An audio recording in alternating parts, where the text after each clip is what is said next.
It is church work. It is a faith community's effort to apply biblical truth to contemporary life. It is a serious business of getting the human person to look into the created world as a mirror and to realize what is at stake. This becomes, in the words of Immanuel Kant, our categorical imperative, the thing we must do for our sake and indeed for God's sake. The 7th century church father, St. Maximus the Confessor, called the natural world and the universe a cosmic liturgy, in which heaven and earth are joined in a sacrifice of praise, thanksgiving, and worship. Human nature, he wrote, is intended by God to be the microcosm and mediator of this cosmic liturgy. Hear his words. Man is not isolated from the rest of creation. By his very nature, he is bound up with the whole of the universe. In his way to union with God, man in no way leaves creation aside, but gathers together in his love the whole cosmos disordered by sin, that it may be transfigured by grace. Climate change and environmental degradation comes from the darkest place in the human heart. Ours is the ministry of shining the light into that world of shadows, to heal with grace, to transform with love, and to restore the peace and wholeness of paradise lost. May it be so. Amen.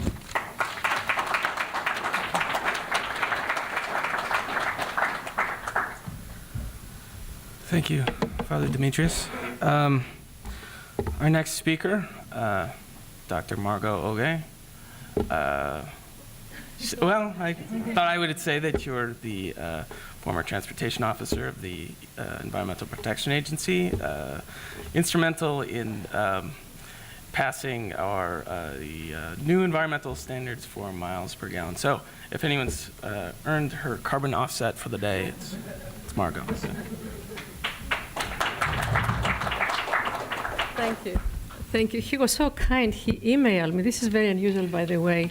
He emailed me yesterday, last night, says, could you please help me figure out how to pronounce your name? I guess you're a friendly person. Usually I don't give speeches to friendly crowds. Well, a little bit about myself. I have been with EPA for 32 years. I came to the agency when President Reagan took over the administration in 1980. And before that, the agency was just established, so we just celebrated 40 years anniversary of the Environmental Protection Agency. Now, I have been, I just left EPA for full disclosure. Just 2 weeks after we announced the doubling of the fuel economy and reducing the carbon footprint of all cars, new cars, by 50%, I left the agency. Because I thought, I'm not a sports person, but I thought I better leave when I'm high at my game before things get really negative. But let me tell you a little bit, and you heard a lot today about climate change and the impacts of climate change. But let me make some distinction between climate change, which is indeed an air pollution. So I'm going to tell you a little bit later on how the Supreme Court helped us make that decision. And the other pollutants that contaminate our air and water compare. So typically when we talked about air pollution, when I first came to the agency, we're talking about nitrogen oxides, particulate matter, air toxics. These are things that, that come out, toxic pollution from tailpipes, evaporating from the vehicles, from coal plants, from utilities, from manufacturing facilities. And they have two types of impacts. The impacts are acute effects. You can get respiratory illnesses, you can get severe asthma attacks, or you can get chronic illnesses and premature death. But for the most part, the pollutants are either regional or local. There is some transport of, let's say, nitrogen ozone. It can be transported from Ohio utility to here, but usually are within boundaries of a region or a state or a country. When it comes to climate change and greenhouse gas emissions, that pollution doesn't know any boundaries. So we as a country, and I know now we're looking to the Chinese for all the bad things that they're doing, but we as a country have been consuming 25% of oil, representing 5% of the population. And the actions that we have taken the last century are responsible, contribute to the problems that we're dealing with greenhouse gas emissions and the warming of the planet. In the 90s, what we heard, and you heard a little bit from Dr. Hansen, when the science started coming out, what we were hearing is it's happening, there is still some uncertainty, but the impacts are not going to be felt until 2040, 2050 timeframe. Well, today, with the exception of some that will continue to argue that climate change may be happening, but it's not human actions, this is just natural events that are happening in our planet. For the exception of that group, which is mostly lobbying group, or they are out there developing science because they have been paid by lobbying groups, the majority of the scientific community agrees about the urgency and the degree of severity of the problem. 95% certainty this year, the new IPCC report, versus 90% a few years ago. Unfortunately, we don't have to wait 2040, 2050 to feel the changes. We in this country and other countries are feeling it today, with especially the extreme weather events that we're seeing more frequent and more extreme. So I'm not going to repeat the science. I want to finish fast. We can ask some questions. Dr. Dimitri, I'm calling you doctor because they call me doctor and I'm not a doctor. Dr. Dimitri and I have a passion of cars. He loves cars to drive them, and I love to regulate them. So we can talk about some racing things going on in technologies like fuel cell and electric cars and so forth. But in my mind, and the reason that I agreed to participate in this conference when Dr. Adamadiadis called me, is that I strongly believe that the issue is not just public health and environment. I believe that climate change is not just something that affects the environment, it just affects public health. I think failure to address this problem is also a failure to our faith, a failure to our families and our common values. And on the planet that is complicated over environmental issues, our tradition insists that we should show respect for the creation or stewardship for the creation. So care for the earth should not just be an earth kind of day slogan that we celebrate every spring as an Earth Day. I think it is a requirement of our faith as Greek Orthodox Christians to protect the people and to protect the planet. And back in 2007, 2008, Dr. Adamadiadis and I had a similar conference in New York City. So I Googled the patriarch to find out what he has been saying. And I was pretty shocked. I mean, he actually does have the nickname of a green patriarch. But over a decade, he has been preaching that caring for the environment is a religious imperative. And the word of the divine wisdom was not granted to humanity to abuse it, he wrote, but rather to protect it. And actually, if you look at all the leaders of the various religious views, he's on the top there. I mean, he has published more, and he has said more about the environment, ecology, and protecting the planet, and its relationship to the religion than any other leader in the religious community. So what I want to do, I want to use, for 18 years I was the director of the Office of Transportation and Air Quality, so we kind of regulated everything that emits pollution and moves.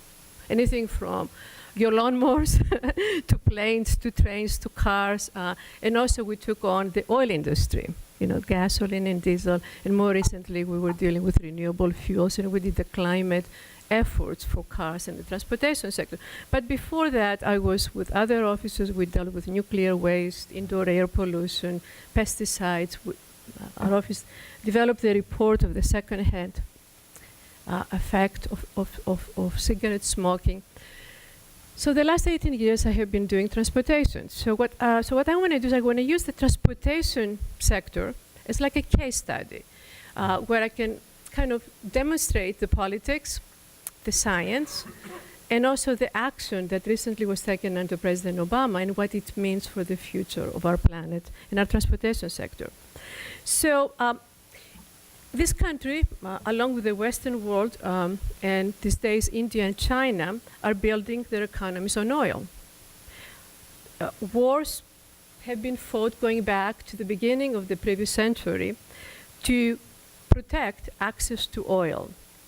And the use of oil has caused detrimental environmental problems, air quality problems, and environmental problems, warming of our planet, and including a lot of the ecological disasters that we have seen, the most recent one with the BP oil spill.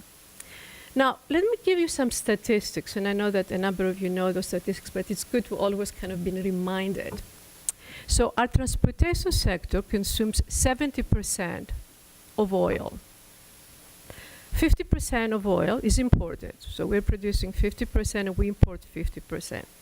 Transportation relies 95% on oil. There's a little bit of renewable fuels, but for the most part, this is the first generation of renewable fuels, which is ethanol based on corn. Not a very good deal, but that's what it is today. Transportation sector contributes 30% of the greenhouse gas emissions. And because of the freight sector and the growth of the freight sector, transportation is the fastest growing sector as far as contributing greenhouse gas to our economy, to our planet. In last year, on an average, and I'm talking about us that driving one car or two cars, we have been spending about $3,000 on fuel costs, assuming about $3.50 a gallon.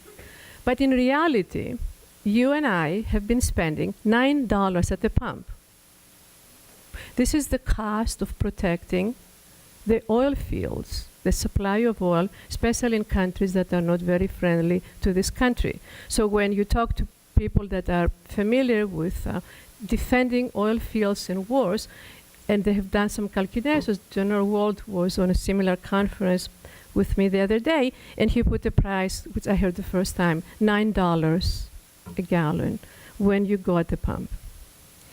And as a country, we spent just last year $900 billion just buying oil, buying gasoline and diesel. What is kind of scary is that this growth of oil demand will continue. So the International Agency, Atomic Agency, is predicting that by 2040, about 40% of oil demand will continue, but 90% of it will come from India and China.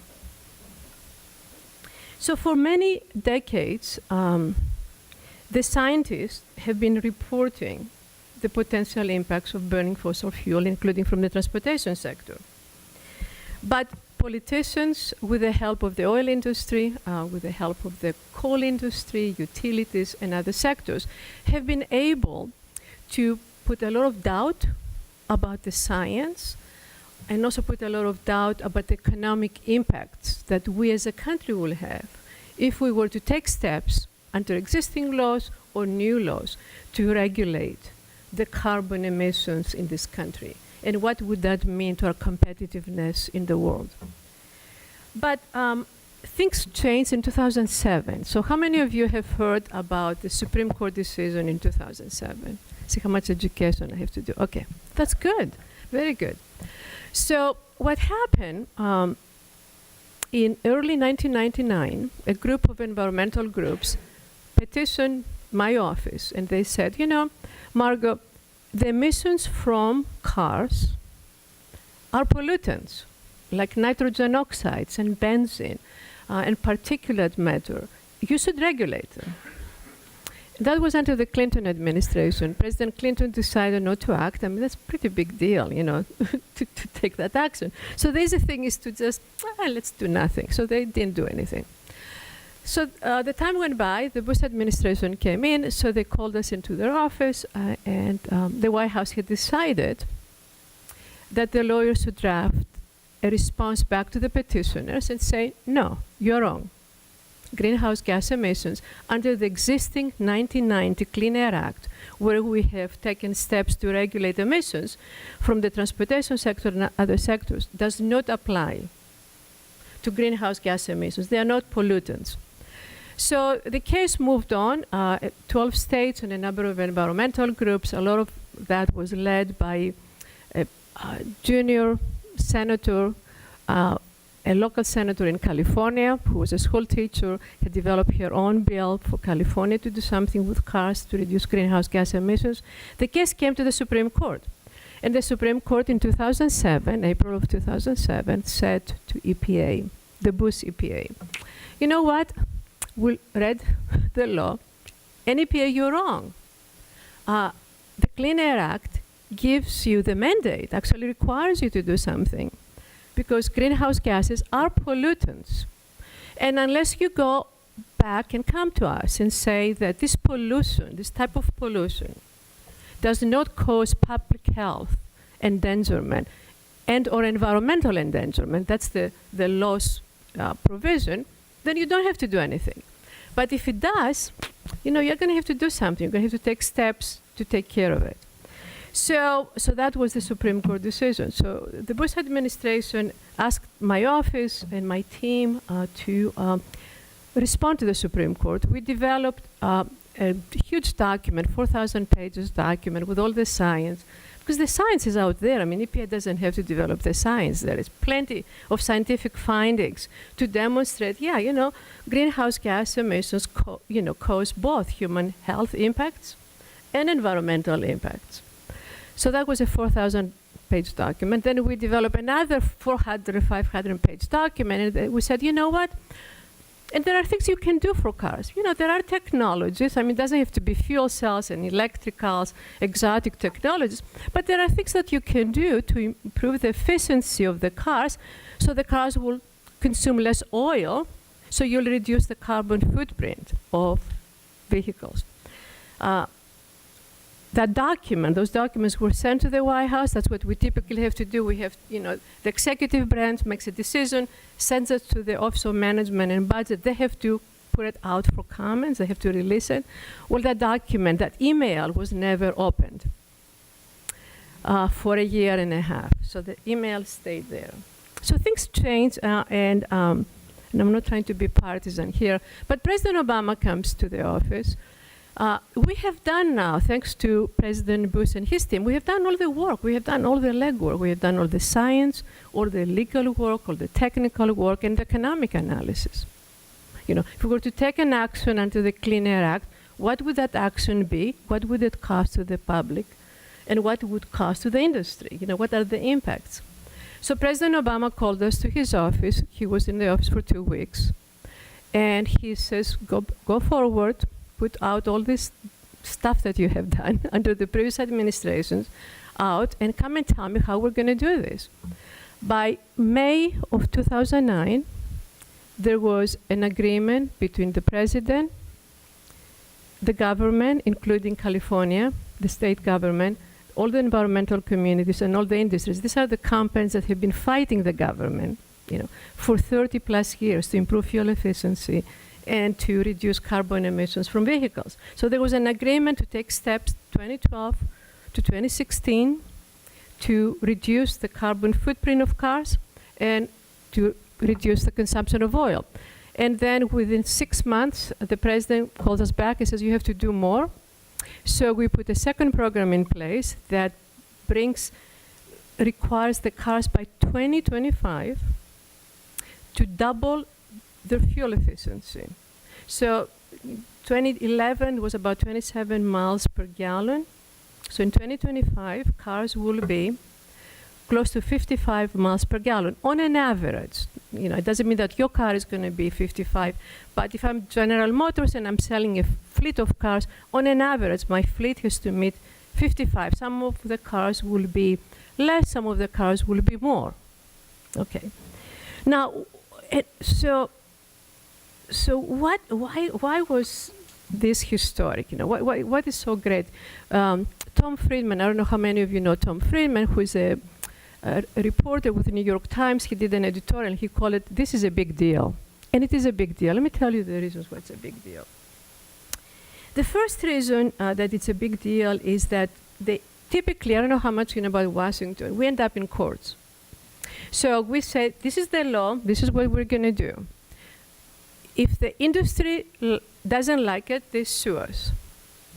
If the environmental community doesn't like it, they sue us. Very rarely in this polarized, especially polarized environment, you have government, industry, environmental groups and states all agreeing, like almost hugging each other.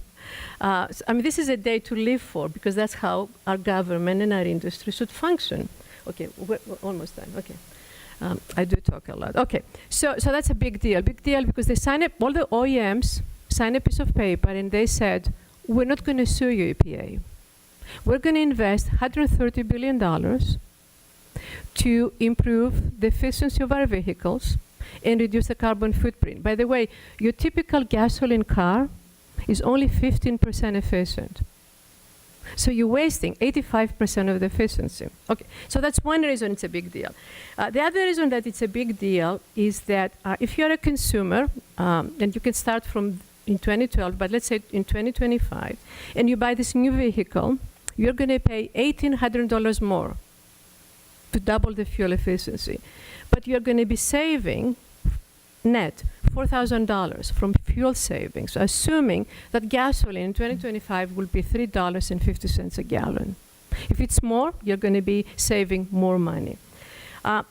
In 2030, we're going to be cutting carbon by 600 million metric tons. This is equivalent to almost 80 million cars, withdrawing 80 million cars from the road. And shutting down 140 coal power plants. And the oil that we're going to be saving from this program will be as much as we're importing from Gulf countries. And as a country, we're going to be saving $1.7 trillion that we're not going to be sending it to countries that are not very friendly to us. We're going to be keeping it in our country. We can buy more pizzas, see more movies, do good for the church, all that good stuff in this country. And finally, the most important thing that I want to say is that the core, the oil industry and the coal industry took us to court, and they said, we don't agree with EPA. You cannot use the existing law to regulate pollution from cars. Not only they lost, the car industry intervened on our behalf. And I have been doing this for many, many years. I would have never dreamed that the car industry will do that. So now the Clean Air Act is available to the president and the administration to use it for other sectors. So the president has announced that they're going to go after the utilities for coal, both existing and new, and we'll see how successful they're going to be. So so if you were wondering what the cars are going to be in 2025, I can tell you all our analysis showed that in 2025, the car industry can meet the 55 miles per gallon by using the existing internal combustion engine.